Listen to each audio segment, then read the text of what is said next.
Assalamualaikum warahmatullahi wabarakatuh. Hai sobat pembelajar dimanapun kalian berada. Kali ini saya mau interview sama adik saya, namanya Salman Abdurrubi Perwiragama. Dia baru lulus dari Kairo dengan program studinya Syariah Islamiyah. Oke, terus apa tantangan kamu bisa selama studi di sana itu kira-kira kan udah pernah di Unida juga ya, kira-kira gimana untuk bisa dapat nilai apa mumtaz ya, apa sih istilahnya itu mumtaz itu, se-struggling apa kamu di sana? Iya, ini pertanyaannya agak susah dijawab. Karena gini, karena kita kan bukan penutur Arab toh. Jadi kendala pertama adalah bahasa. Jadi tahun pertama itu saya dan teman-teman yang baru datang itu rata-rata kendalanya di bahasa, Mbak. Jadi ini sebenarnya nih sih nggak hanya bahasa Arab sih, setiap bahasa saya rasa ya. Karena ketika nyampe ke native, ke penutur aslinya, itu sangat berbeda ketika kita belajar bahasa orang di negara kita sendiri. Karena kan kalau di sana kan bahasa Arab yang asli original, jadi cepet ngomongnya. Itu 3 bulan pertama itu agak apa sih gitu. Apa sih? Ya mungkin kalau saya mau bahasa Inggris datang ke Australia gitu, ngomongnya nggak jelas. Tapi 1 minggu baru bisa paham. Kamu perlu sekitar 3 bulanan gitu ya? 3 bulan. Karena tantangannya udah 2 ya, bahasa Arab yang resmi, fushah, sama bahasa Arab yang slang. Oh, yang slang. Yang setiap hari dipakai orang. Karena kalau ini contoh kalau di Indonesia kita belajar ana uridu an ashtari at-ta'ama. Itu panjang sekali. Apa itu artinya? Saya mau beli makanan. Panjang. Saya tidak bisa bahasa Arab sama sekali kecuali syukran. Iya. Enggak apa-apa. Enggak dosa kok, Mak. Ya. Terus kalau kita pakai bahasa slangnya ngawas ashtari ta'am. Itu cepet ya. Jadi daripada ngomong ana uridu an ashtari itu panjang sekali ya. Nah, berapa itu? Bahasa bakunya mungkin kali ya. Bahasa resminya. Tapi kalau sehari-hari ke pasar kemudian karena kita kan hidupnya nggak di kampus toh. Iya benar. Ya kayak sama ya. Maksudnya bahasa Indonesia kan saya mau beli makanan. Iya. Oh, sama sih. Bahasa Indonesia juga. Mau ngemil dong. Oh iya benar iya. Oke. Iya. Nah, jadi tantangan pertama adalah bahasa. Sama yang kedua adalah culture. Karena di Arab tuh keras gitu kan. Jadi orang teriak-teriak. Jadi pertama kali nyampe sana tuh terganggu sekali. Ini ngapain seorang teriak-teriak di jalan? Teriak-teriaknya kenapa? Manggil orang terus kita nggak tahu itu dia itu marah atau dia itu lagi bercanda. Karena emang wataknya orang Arab keras. Lantang suaranya. Tapi di kelas gimana? Kalau di sana manggil guru itu apa? Dosen apa? Ustadz sama dokter. Dokter. Oh, dokter. Itu gimana? Maksudnya di kelas apa juga kayak gitu? Beda. Kalau udah masuk iklim kampus, itu friendly orang-orang. Jadi bahasanya juga bahasa resmi. Ya. Tapi kalau udah keluar kampus, 1 langkah aja, udah beda. Ya gitulah. Terus dalam satu kelas itu kira-kira ada berapa mahasiswa dalam satu ruangan? Jangan kaget ya. Soalnya kalau di Fakultas Agama itu satu kelas bisa sampai 80 sampai 100 orang. Nggak kaget, di kampusku 80, aku ngajar matematika 80 orang. Oh, tribun juga, Mbak? Enggak. Nah, itu kalau kita tribun. 80 itu yang hadir loh, tapi kapasitasnya bisa sampai 300. Tapi ini kayak kuliah di ini sih, Kak, di film-film tuh di Jerman. Terus kalau di film kan tribun terus dosennya di bawah kecil gitu ya. Nah, kayak gitu sih kalau di Al-Azhar. Itu hampir semua kelas bentuknya seperti itu. Kecuali satu fakultas. Apa itu? Fakultas apa? Filsafat. Filsafat tuh karena belajar yang ngambil, kelasnya tuh cuma 30-50 orang. 30 sampai 50. Seluruh untuk dari setiap negara. Jadi jadi semua filsafat sih setahu saya. Jadi kelasnya interaktif nggak di sana? Tergantung, Mbak. Tergantung dosennya. Tergantung materinya juga. Maksudnya satu tatap muka kira-kira sama berapa, hitungannya berapa SKS gitu ya? Kalau di sana nggak pakai SKS sih, pakainya jam.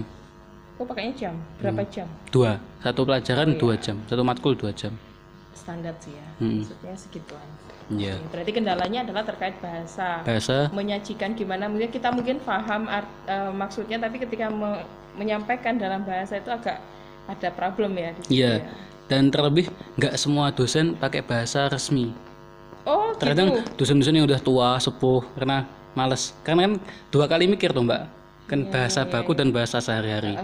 Terus yang dusun-dusun yang sudah tua, yang sudah senior banget tuh udah pakainya bahasa nih, bahasa slang. Terus probabilitas dosen senior sama yang muda berapa persen?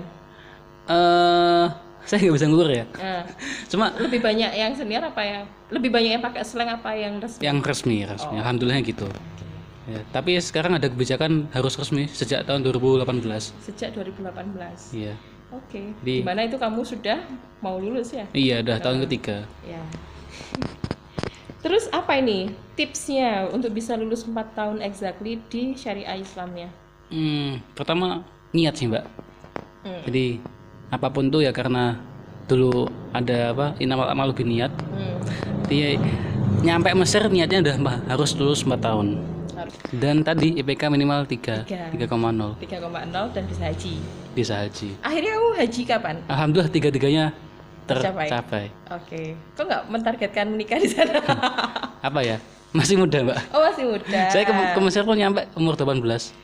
Oke, ada nggak sih di sana yang memulai S1-nya itu tidak usia 18, misalnya Ada. mungkin lebih dari 20? Kebanyakan orang-orang Rusia Oh, itu udah punya anak malan. oh gitu. Bapak-bapak. Baru mengambil S1. Iya. Oke. Ada nggak dari orang Indonesia yang juga misalnya menempuh studi S1-nya juga sudah berkeluarga posisinya? Jarang, Mbak. Jarang Hampir ya? nggak ada karena Mungkin tren kita kan kalau S1 masih belum muda, ya. ya. Oh. Profil mahasiswa yang ada di sana, maksudnya yang orang-orang Indonesia yang memutuskan studi S1-nya di Kairo itu kira-kira apakah memang majoritinya itu adalah pesantren, kemudian apakah mereka memang kira-kira mampu secara ekonomi, ya at least bisa memenuhi 1.500.000 per bulan lah gitu ya, atau ada sebagian dari mahasiswa yang nekat ke sana, misalnya kan mungkin ada yang secara ekonomi kurang mampu, terus habis itu nekat aja dia ke sana, ada nggak yang seperti itu? Untuk datanya lebih signifikan saya nggak bisa memberikan ya. Ada beberapa orang tuh yang ada teman saya orang Blitar juga, Mbak. Dia di apa ya dibela-belani sama orang tua itu ngutang, Mbak. Oke. Jadi banyak juga yang yang berangkat tuh dalam keadaan tanda kutip masih biaya orang lain, jadi nebeng ke orang lain. Kayak orang lain. Terus kamu selama di sana pernah bekerja? Pernah Apa pekerjaan yang bisa kamu lakukan apa selama studi? kalau di mahasiswa sana tuh ada majoritinya ada yang pertama kerja kasar yaitu jadi waiters di restoran tapi restoran Indonesia. Berapa gajinya? Sedikit tergantung sih, Mbak. Kalau Bonafit restorannya sekitar 8 jam tuh 120 pon atau sekitar 100.000. Oke. Dan itu kita nggak bisa kerja tiap hari, harus dibagi sama teman. Iya. Seminggu maksimal dapat 4 shift, Oke. 4 kali kerja. 4 kali kerja. Tapi itu sangat capek karena sangat menyita waktu. Waiters, 8 jam loh, non-stop. non-stop. Terus apa lagi selain waiters mungkin? Kemudian tukang cleaning service di rumah Mesir dari Door gitu. enggak, jadi kita kontrak biasanya. Oh. Dan itu biasanya ini sih sama orang-orang yang sudah bos-bos perusahaan kita, karena kita bilang kita mahasiswa Indonesia lagi butuh uang, Itu uang. kasih.